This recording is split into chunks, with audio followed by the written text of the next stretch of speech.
Sir sir ये देखिए, वैष्णवी गायब होने से पहले 2 रिसर्च प्रोजेक्ट पर काम कर रही थी, एक पोस्टमार्टम और एक प्रीमार्टम। सर पोस्टमार्टम के बारे में तो सुना है, जो सालू के साहब लाशों के साथ करते हैं। ये प्रीमार्टम क्या होता है? फ्रेडी, प्रीमार्टम शरीर की वो स्थिति है, शरीर की वो स्थिति जो किसी भी इंसान के मरने से पहले होती है, मरने से पहले। और फिर पोस्टमार्टम तो तुम जानते ही हो। लेकिन एक बात समझ में नहीं आ रही है कि वैष्णवी इन 2 विषयों पर ही क्यों, प्रीमार्टम और पोस्टमार्टम, इन 2 विषयों पर ही क्यों रिसर्च कर रही थी? क्यों, ऐसा क्या खोज रही थी वो? किस बात पर रिसर्च कर रही थी?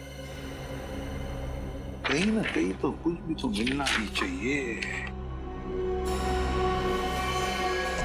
ये क्या है? ओह, वैष्णवी ये रिसर्च कर रही थी, ये खोजने की कोशिश कर रही थी वैष्णवी, जिससे इंसान का शरीर अनश्वर रह सके, अनश्वर, इमॉर्टल, चिरंजीव।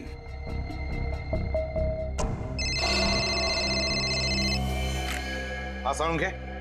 ऐसी क्या बात बताना चाहते हैं आप कि आपने हमें यहाँ पर दोबारा बुलाया? कुछ ऐसी बात जो तुम सोच भी नहीं सकते। सर वैसे तो ऐसी बहुत सारी बातें जो मैं सोच नहीं सकता, लेकिन आप बताइए ना, ऐसी कौन सी बात कहना चाहते हैं आप? पंकज, तुम्हारा खेल खत्म हो चुका है। हम तुम्हारा सारा राज जान गए हैं। खेल? राज? ये क्या बात कर रहे हैं सर आप? बस सर नहीं खड़े रहना, नहीं तो गोली चल जाएगी। सर ये आप क्या कर रहे हैं सर? प्लीज गन नीचे करो। चुप। जस्ट कीप क्वाइट पूर्वी, just keep quiet.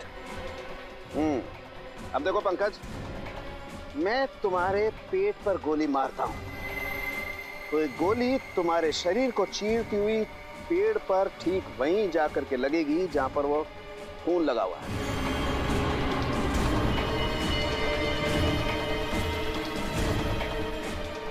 Right sir, please sir को रोको, मेरे पैर कांप रहे हैं।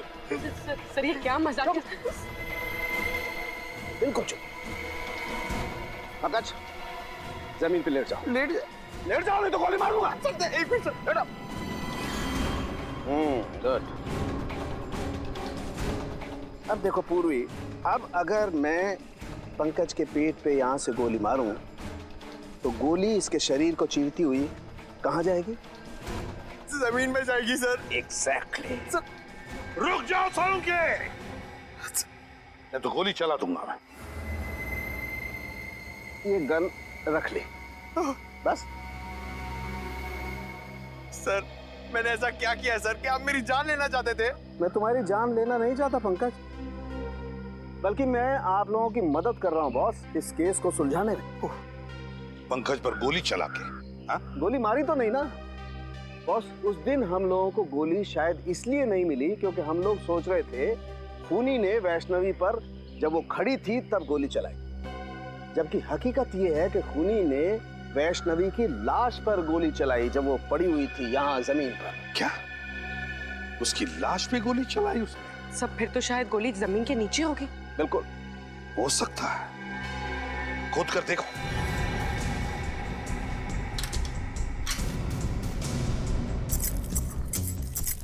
मतलब साळुंखे, ये खूनी हमें गुमराह कर रहा था। उसने गोली चलाई जिंदा वैष्णवी पर नहीं, वैष्णवी की लाश पर, और फिर उसके बाद में उसने उस पेड़ पर खून लगा दिया ताकि हमें लगे कि उसने जिंदा वैष्णवी पर गोली चलाई।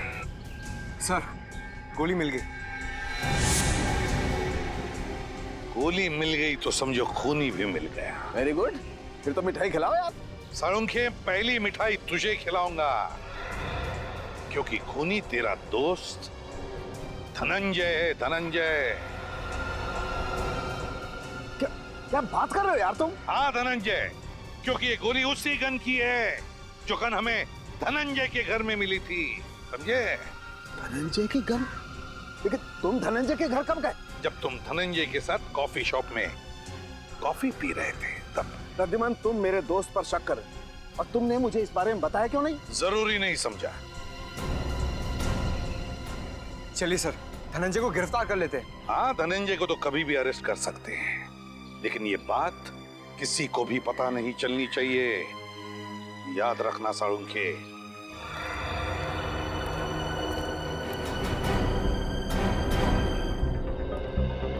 सर, डॉक्टर अविनाश की मौत हो चुकी है। आपको लगता है उनके परिवार वाले वैष्णवी के बारे में जानते होंगे? नहीं तो यही है कि जानते हो, क्योंकि डॉक्टर अविनाश का परिवार एक अकेली कड़ी है जो हमें वैष्णवी के अतीत के साथ जोड़ती है। आप लोग ये घर खरीदने के लिए आए हैं क्या? जी नहीं, हम लोग डॉक्टर अविनाश के परिवार वालों से मिलने आए हैं। पर यहाँ तो कोई भी नहीं रहता। कोई भी नहीं रहता? तो फिर डॉक्टर साहब का परिवार कहाँ रहता है? उसका तो बस एक ही बेटा है, अनिरुद्ध। 15 साल पहले अविनाश उसी से मिलने के लिए अमेरिका गया था, पर वापस ही नहीं आया। बस कुछ आया तो अनिरुद्ध का फोन कि उसके पापा की मौत हो गई है। तो ये अनिरुद्ध कभी यहाँ आता नहीं है? बस आता है कभी कभार, 2-3 महीने में एक चक्कर लगा लेता है। सुनने में आया है कि वो ये घर बेचने की सोच रहा है। अनिरुद्ध हर 2-3 महीने में एक चक्कर लगा लेता है यहाँ, अमेरिका से? नहीं, अमेरिका छोड़े तो उसे 2 साल हो गए हैं। आजकल इंडिया में रहता है वो। जी, आपके पास उनका कोई एड्रेस या नंबर है? नहीं, ज्यादा घुलता मिलता नहीं था वो किसी से, बस अपने काम से ही काम रखता है वो। Thank you. हमारे पास इतना वक्त तो है नहीं कि अनिरुद्ध के यहाँ आने का इंतजार करें। अंदर चल के देखते हैं, हो सकता है कोई नंबर या एड्रेस मिले।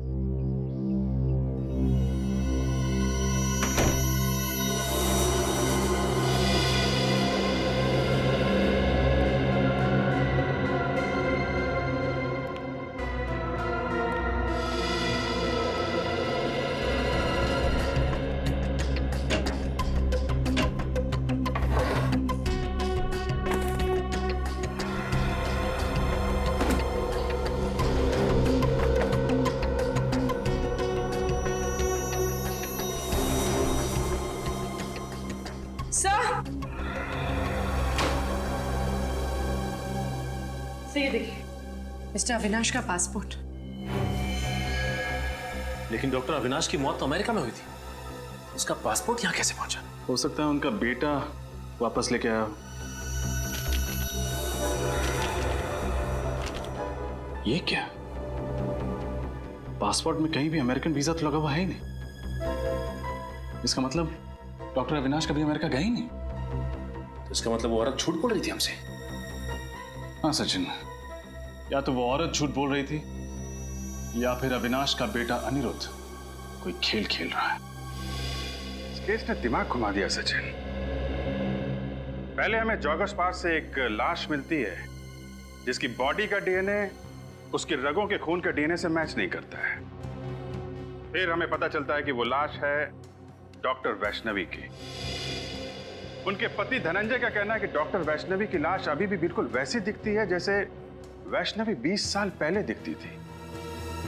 20 साल से लाश में कोई चेंज नहीं हुआ। साळुंखे साहब ने बताया कि वो इसलिए क्योंकि लाश को मम्मी की तरह सुरक्षित रखा गया था।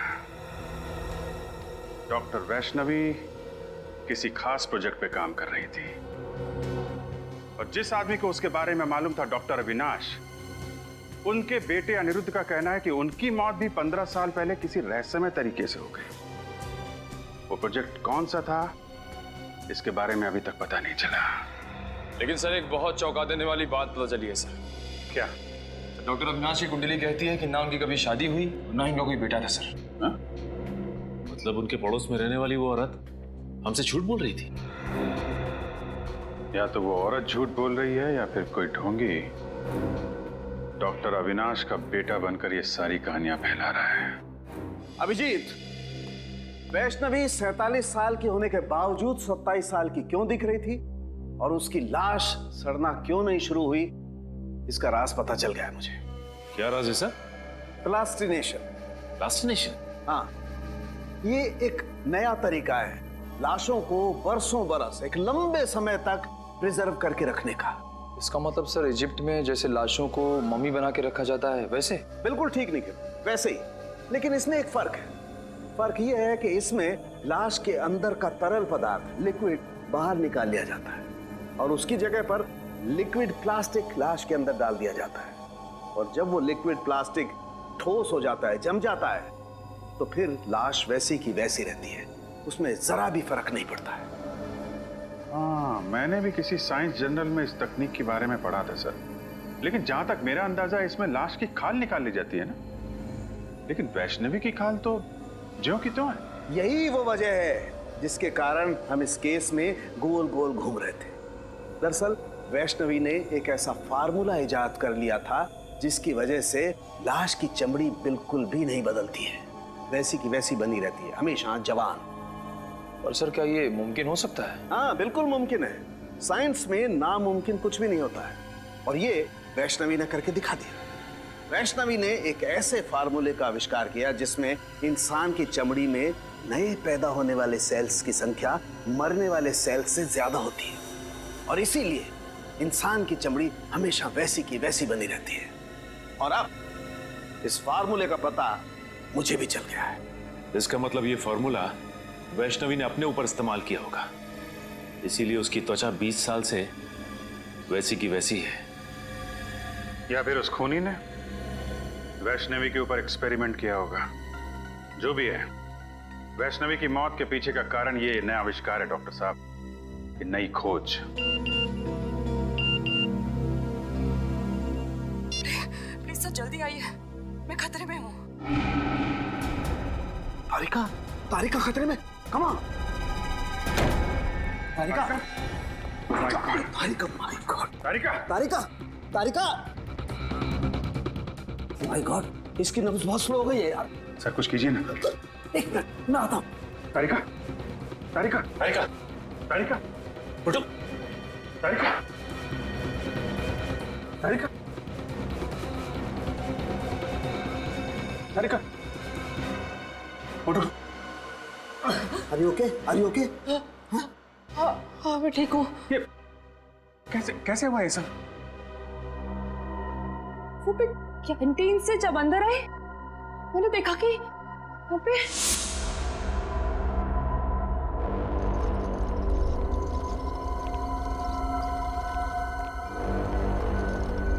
अरे कौन हो तुम लोग और लाश को कहाँ लेके जा रहे हैं?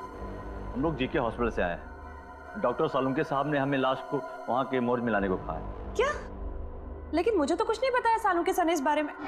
और ये फाइल का छुपा के ले जा रहे हो? सालुंके साहब ने फाइल भी मंगाई है। तो हम चलें? नहीं रुको, पहले मैं सर से एक बार बात कर लूं।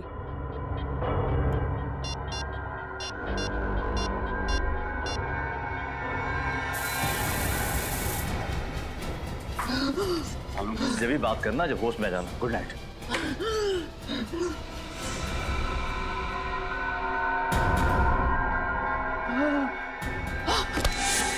सर ये बात समझ में नहीं आई, कोई लाश क्यों चुराएगा?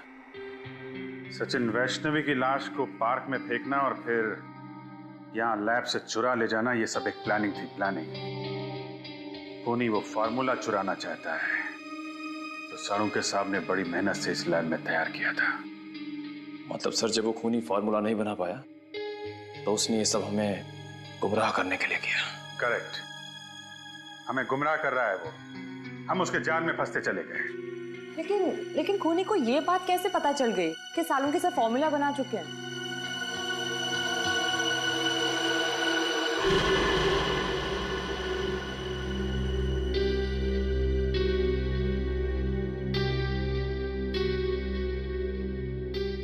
सालुंके साहब,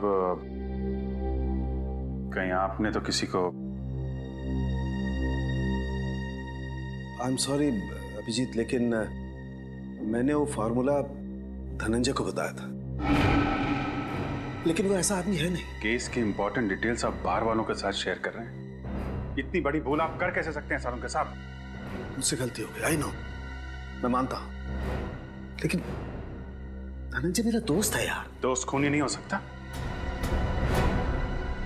धनंजय खूनी? हाँ, या तो धनंजय खूनी है या फिर उसका कोई साथी।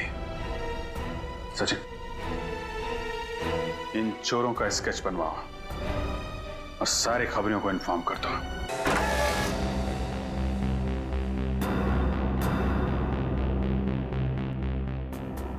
कोना कोना छान मारो, हो सकता है धनंजय घर में ही छुपा हो।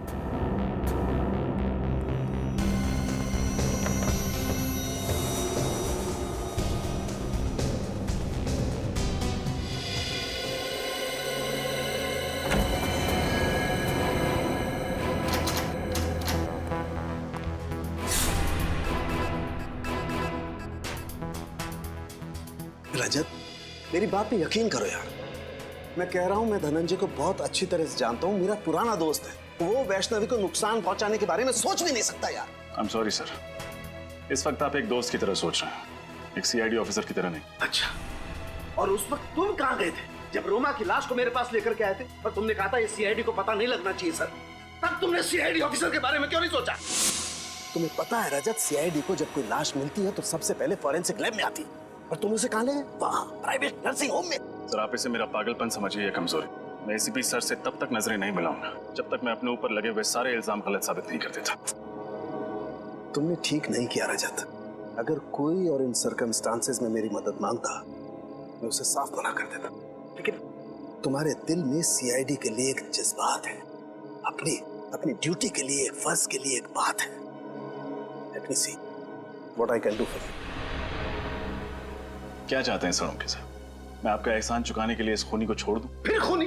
ये खूनी की क्या रट लगा रखी है तुमने रजत?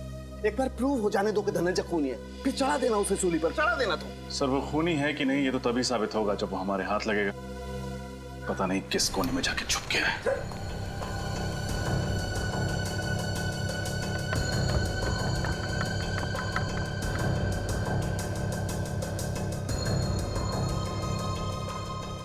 हाँ सचिन, कुछ मिला क्या? हाँ सर, ये देखिए चाय का मग और उल्टी रखी किताब। इसका मतलब कुछ देर पहले यहाँ बैठकर कोई किताब पढ़ रहा था। कोई और नहीं सचिन, जरूर धनंजय ही होगा। किसी ने उन्हें खबर कर दी होगी कि हम आने वाले हैं। बस भाग गया। क्या हुआ? तुम मेरी तरफ इस तरह से घूर के क्यों देख रहे हो? हाँ? क्या मतलब क्या तुम्हारा? साथ में था ना मैं तुम्हारे।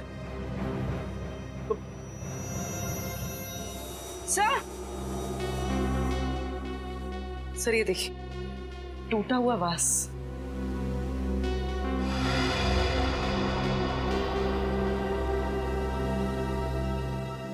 सर इसमें तो खून भी लगा हुआ, देखिए।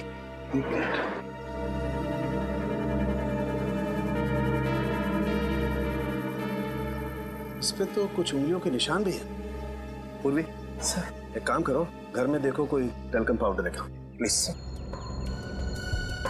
फिर कहीं ये खून धनंजय का तो नहीं? धनंजय को कुछ हो तो नहीं गया?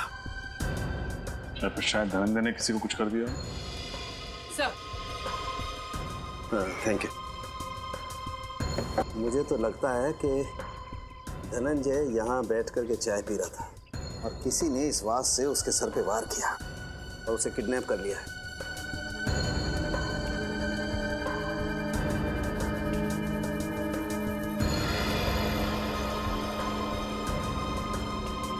अब इस फिंगरप्रिंट का फोटो ले लेते हैं। अब पुलिस रिकॉर्ड में मैच करके देखते हैं, पता चल जाएगा आखिर ये है कौन।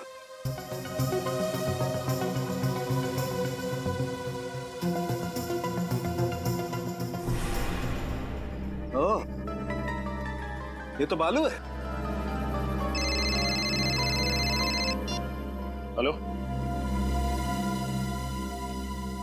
कौन है वो? बालू इस वक्त कहाँ है वो? ठीक है, कड़ी नजर रखो उस पर, कहीं भी नहीं जाना चाहिए वो।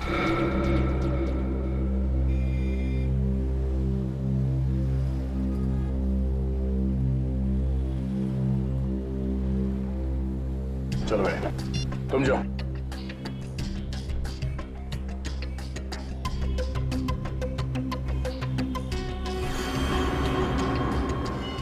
सीआईडी के सबूतों के साथ छेड़खानी करने की हिम्मत कैसे की तूने? माफ करना साहब, मैंने सब पैसों के लिए किया। किसने दिए थे पैसे? साहब वो अनिरुद्ध ने दिए था। अनिरुद्ध? फिर ये तो डॉक्टर अविनाश का बेटा है। वही कर रहा है ये सब। पहले अपने पिताजी के अमेरिका जाने की झूठी कहानी सुनाई और अब इनसे गैर कानूनी काम करवा रहा है। ठिकाना कहाँ है उस अनिरुद्ध का?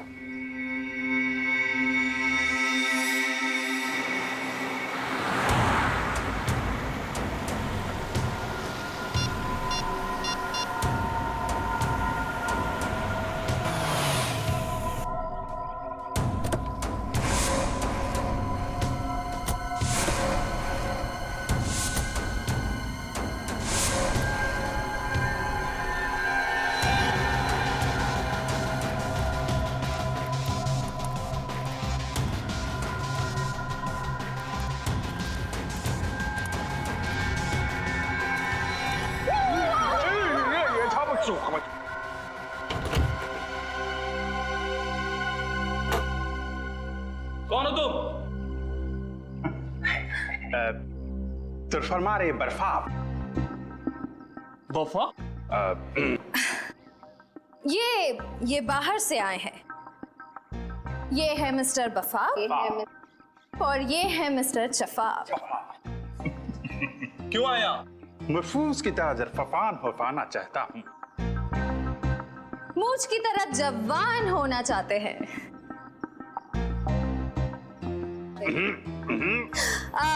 इनके कहने का मतलब है कि इन्हें पता चला है कि तुम्हारे बॉस के पास एक स्पेशल फॉर्मूला है जिससे लोग जवान हो जाते हैं और ये वो फॉर्मूला खरीदना चाहते हैं। नहीं, ऐसा कुछ नहीं है। चलो निकले यहाँ से। दरफात तरफोड़ के हरफात पे रख देंगे।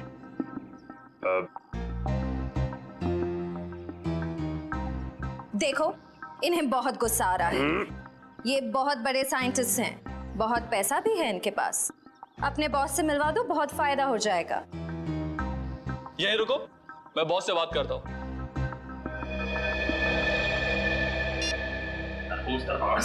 सर फोड़ने का नहीं, वेट करो। तरफोड़ कंट्रोल।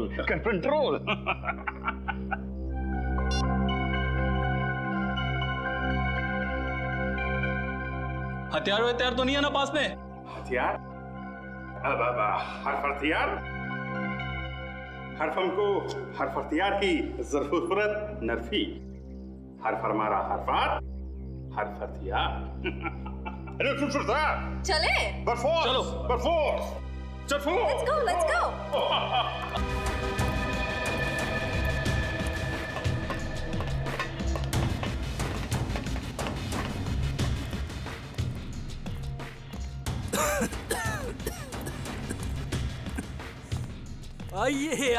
आइए। स्वागत है आपका। मुझे वैज्ञानिकों से बातें करना बहुत अच्छा लगता है। क्या सेवा कर सकता हूँ मैं आपकी? सेवा तो हम आपकी करेंगे। सिर्फ हमको जरफेल की हरफ अंदर, चरफक्की, फिर फिसिंग। ये कह रहे हैं कि आपके सीक्रेट फॉर्मूला की खबर इन्हें लग चुकी है। आप जैसे ब्रिलियंट और जीनियस साइंटिस्ट की तलाश ये करते रहते हैं। Thank you. आपका वो सीक्रेट फॉर्मूला ये खरीदना चाहते हैं। पर वो फॉर्मूला बिकाऊ नहीं है। सॉरी। दरफात तरफोड़ के हरफात में रख देंगे। ये कह रहे हैं कि हर चीज बिकाऊ होती है, बस सही दाम देने की जरूरत होती है। फिर तो मुझे इस फॉर्मूले के 100 करोड़ रुपए चाहिए। हाँ? सरफों का फोड़। तैयार हैं आप? दूर दरफात तरफोड़ के मंजूर है, 100 करोड़ देने के लिए तैयार है। मगर ये देखना चाहते हैं कि आपका वो सीक्रेट फॉर्मूला काम करता भी है या नहीं। करता है। जाओ लेके आओ। 15 साल की मेहनत है उसमें। ऐसा काम करता है कि बहुत जल्द इस दुनिया में बूढ़ा इंसान दिखाई नहीं देगा। हर तरफ जवान ही जवान, बच्चे ही बच्चे।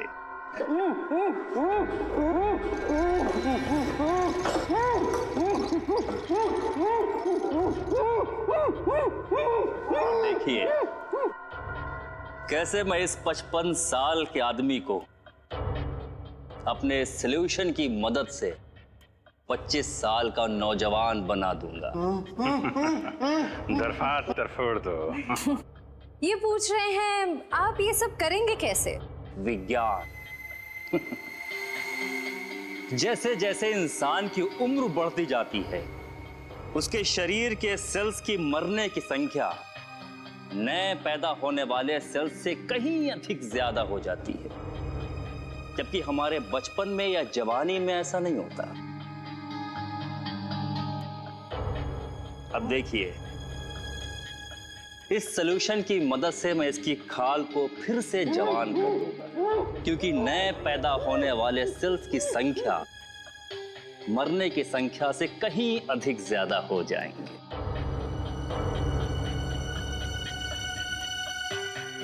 बस बस डॉक्टर अविनाश, समझ में आ गया आपकी जवानी का राज। ये हिंदी कैसे बोलने लगे? हिंदुस्तानी है तो हिंदी तो बोलेंगे ही डॉक्टर अविनाश। सीआईडी? पकड़ो इसे।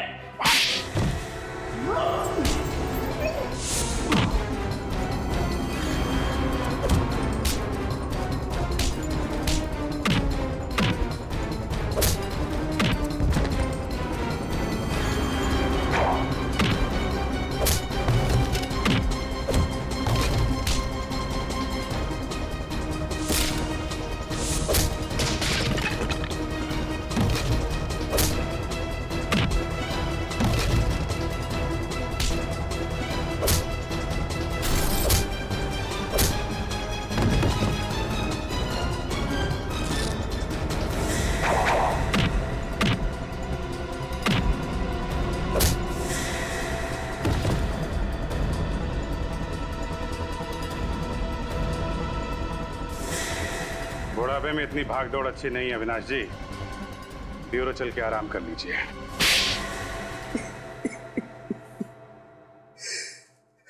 वैष्णवी के रिसर्च के बारे में सिर्फ मैं ही जानता था।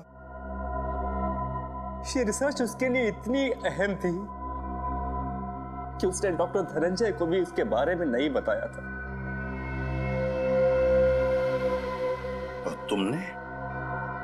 तुमने क्या किया?